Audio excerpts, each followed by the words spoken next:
Good morning. Good morning. Again, I'm trying to do more of my Facebooks in the morning as my afternoons seem to be blowing up on me lately. So I want to always make sure I get these done. I did not do one on Friday, as I mentioned to you on Thursday. I was out at my grandson's college graduation, the New College of Florida. It's a very interesting ceremony, and congratulations to AJ Datino. He is now a college graduate majoring in psychology.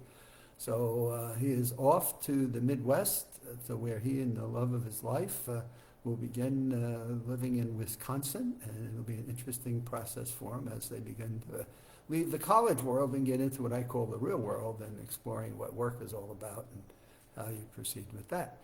But in the meantime, I wanted to at least get back to you on something that just keeps showing up and showing up.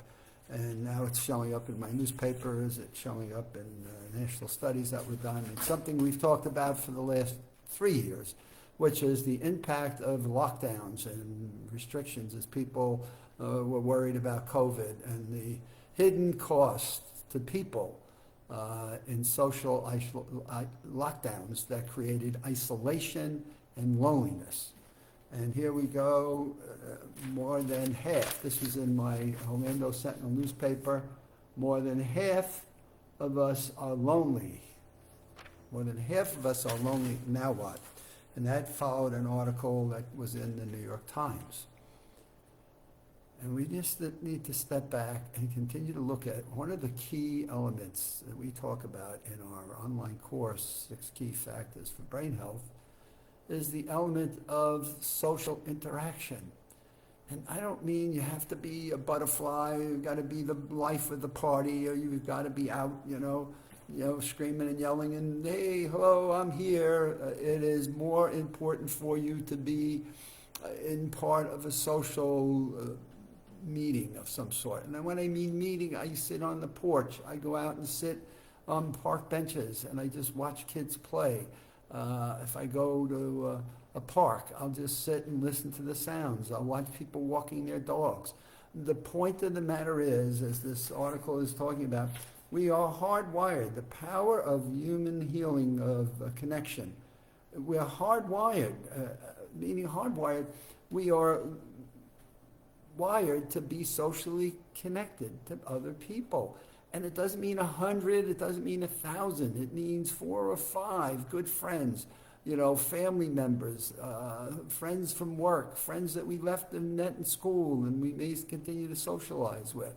And so more and more I've been talking over the last several years of the impact that the COVID lockdowns were going to have. And did people in the medical world truly understand what that impact was going to mean, not just in the clinical aspects of well-being, which obviously was important, but in the necessity to find alternatives to social interaction. So we saw Zooms climb, we saw webinars climb. We still see companies using those as a way of getting people to interact. And as you see from my background, trying to change the background so people can at least try to feel that they were a part of something unique. And so looking at the backgrounds of each person and where they were on a Zoom, and then asking them what that background meant or what that was a part of, and maybe taking them for a tour of your living residence. There were so many things that we could do that at least help minimize the impact of it.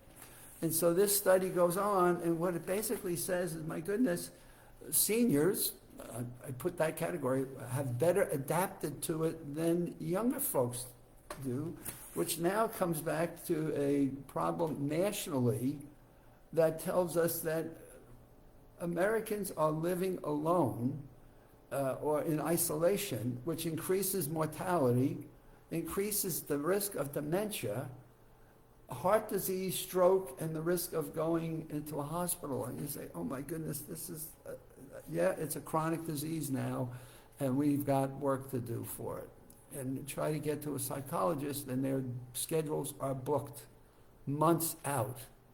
So what do we do about it? Okay, so first of all, do you recognize in your own self where you may be a level of stress, or you may feel a level of loneliness, where you feel that you get into this little abyss every once in a while, and you kind of feel a little bit depressed? And when I'm alone and Evelyn is up in New York and I'm sitting here in Florida, I feel that bit of loneliness. But I managed to think of things that I can do that at least help take me out of that. And the good news is we're coming into the summertime, so swimming pools are a great place to be outdoors and put yourself at a distance if you're still uncomfortable with how close you are.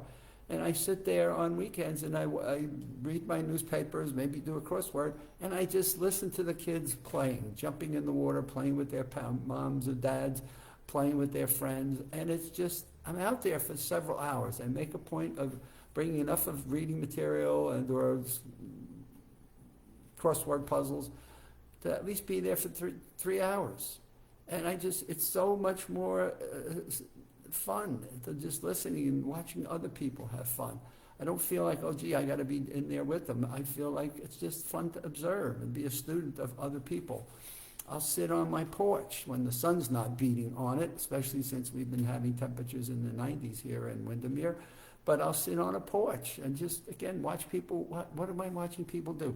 They're bike riding, they're taking their own walks. I see people running, I see them walking their dogs, I see them taking their kids out for a walk. I mean, and I got a favorite dog that comes over to me when they sees me. He runs around, and the dog walker is like, well, come back here, and I'm like, no, it's wonderful. I get to pet the dog for a little bit, and the walkers take the dog back home. So I don't have to deal with the stuff that goes with watching a dog, but I certainly get the pleasure of petting the dog and having him give me a lick or two and just watching him go off and then play in a lot with another dog. So there are things that we can do. And so what can you do? And so calling people. Now, I'm not a big texting person, so let's get that clearly straightened away. I think it's one of the worst things that we do, other than to make a quick connection. Hey, can we get together for a brunch or a lunch or a dinner? Can we get together for a cup of coffee? Or, hey, can we just get on the phone for 15 minutes and have a conversation? I am just not a big texter in terms of texting somebody back and forth. It's too impersonal to me. And one of the things I work with my grandkids, they're in that look down text message. I mean, I've gotten them to at least chin up, talk to me, put that aside. So we do take isolation breaks where, can you put that down for an hour and see if you survive? And can we just have an eye-to-eye conversation? And so there are things that we can do, and boy, do I enjoy that so much more. I mean, I love my grandkids, and being able to talk with them and have conversation with them for an hour is far better than sitting there and looking at texting that's coming back and forth. Imagine your phone rings sometimes, and boy, I see people do this, and I don't understand it. Somebody's calling, and they look at the name, and I say, get it, answer it, say hello. And if you're busy, tell them, okay, hey, I'll get back to you. But at least pick it up and stop the answering machine. Second, third ring, say hello. Hey, great to hear you calling. I'm busy right now, probably about an hour. I'll get back to you. Is that a good time? And so proper phone etiquette, I think, is just this guide. And one of the things I learned years ago from Tom Peters, great consultant in business, always, always, always return your phone calls. No matter who it is, what they're calling about, always return phone calls. And boy, that has paid, it's been a value I've adopted in my life, and I thank Tom Peters for that advice, because I've always returned phone calls. And sometimes you'd be amazed at what you learn or the benefits that you personally achieve to it, and or the care that you can provide to somebody that's picking up the phone. Take 15 minutes each day to contact a friend or a relative. Put a reminder on your calendar. Think of somebody you haven't spoken to in a while. Just pick up the phone and just say, how are you doing? Anything that you can remember from the last conversation, pick it up. Hey, I remember you were going shopping. You were going to be buying a new dress, or you were going out for a dinner. How did that work out? Minimize distractions. How often have you caught yourself looking at your phone while somebody's talking to you? My God, this is back to our texting. I used to talking to somebody, and let me look at this. It's terrible. It's an awful thing, and it's something you got to be much more careful of. And then where can you offer help to others? Maybe there's somebody else that's lonely and feeling isolated. So who might you know that could use a little bit of a pickup that you're not aware of and you want to get out and go talk with and go meet with? So take the initiative for you to be the person to go out and do that.